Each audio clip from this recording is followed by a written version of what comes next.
It is Friday, May 15th, day number 58, working from home. I'm actually in the office today. I've got an executive committee meeting this morning, a virtual meeting, but we're going to do it from here. I'm Henry with the Chamber of Commerce, stationed wherever it is I am this morning. I want to give you a heads up as this video gets started. I'm having some network issues that are causing the video to pause every once in a while. And what I've noticed is if you just leave it, it'll pick back up. So sorry about that. I've made a decision, big news. I've made a decision after living in Wichita Falls for nearly 7 years. I'm going to ride in hotter than hell. I've made the commitment. I'm going to do the training. What?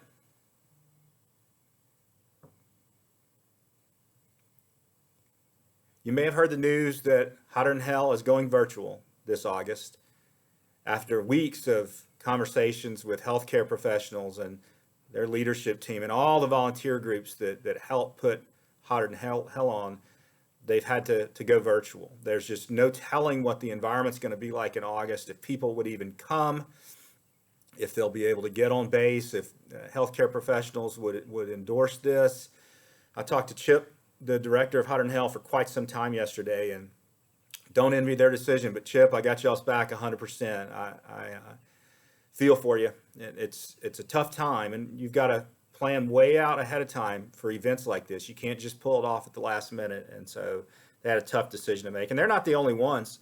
The Oil Bowl Classic was canceled, and then this week, the Professional Wrestling Hall of Fame was supposed to be having their Hall of Fame induction ceremony this week, where they bring in wrestlers and wrestling fans from all over the country to come celebrate the business of wrestling and enjoy Wichita Falls. And so we hope that'll happen later this year as well. And so to all of you that have had to make these decisions, we know it's tough, and we're here for you, and we'll be ready to promote as soon as you're ready to do something. And so maybe Hotter Than Hell, maybe this is the year I actually can participate because it's virtual.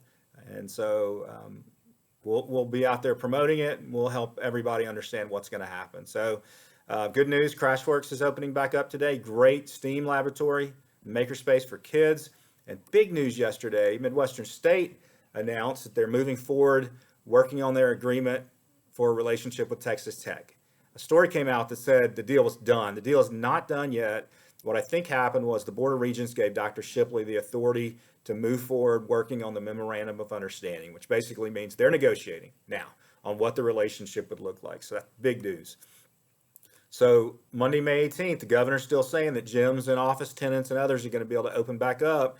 He's still got a lot of businesses on the no-go list, including bars, and there's a lot of discussion right now about, well, how come a restaurant can safely isolate or distance its customers and employees, but a bar can't? And so give a bar the same chance a restaurant could, and they could open back up. We've got a lot of business owners that are hurting, and this inequity in the way these decisions are being made and how this business gets treated differently than this business, I hate it.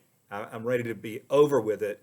And so hopefully the governor can make some decisions soon. Just say, look, we can do this if we do it safely, so let's make it happen. We're still working on our Kickstart retail promotion that's going to happen next week. So if you are a retailer anywhere in the area and want to participate, let us know. Yesterday, I got quite a few resumes for our office manager position in. And I told you guys Hillary is moving back to Pennsylvania, so we need a rock star. If you're looking for a fun opportunity and you've got office management experience, I want to hear from you. I sat through a webinar about business relief programs around Texas yesterday, learning about what other communities are doing to help their business. Working on plans for a 4A meeting next week. That's our Economic Development Board. And then we closed out the night with a little bit of Hell's Kitchen, Gordon Ramsay and Bob Ross, Happy Little Trees. And Elizabeth and Callie treated us to cookies last night. These are our two youngest, and they came in around dinner and said, hey, we want to make cookies tonight. And so they did it almost from scratch with very little help. It's a really cool thing to watch.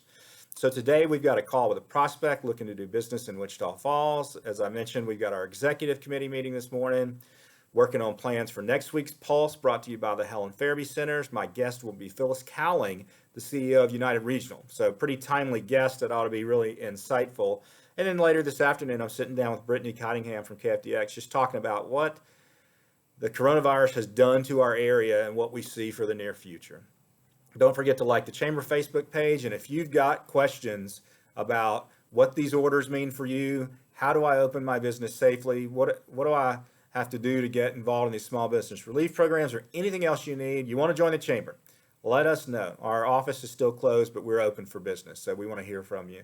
I'm going to close out with a quote today, and I do not know who to attribute this to because I saw several names with it, but it's real simple.